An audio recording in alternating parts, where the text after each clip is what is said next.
Kung tutuusin, sabihin na yung pagnanakaw at yung pagpatay, puros mali, parehang mali. Pero yung namamatay na mga kriminal ay bilang isang proteksyon doon sa mga law-abiding citizen. Pero itong ginawa nila dito sa admin nito, na maraming magnanakaw, wala naman talagang namamatay na pinatay yung tao. Pero saan namatay? Namatay sa baha.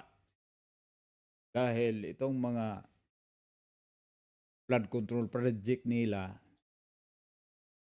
budol, wala. Nanod sa baha, marami ding namatay. Ibig sabihin, libre itong Pangulo natin sa pagpatay. Wala siyang kaso sa pagpatay. Doon lang sa nakaw, sa kanyang admin. Tulad na din yung kay PRRD. Daming sinasabi na mamamatay tao, pero may nakita ba na si PRRD yung pumutol ng liig, maril? Wala man. Diba? Wala din kaibahan nito. Pero makita natin sa dalawang pangulo kung sino ang totoo.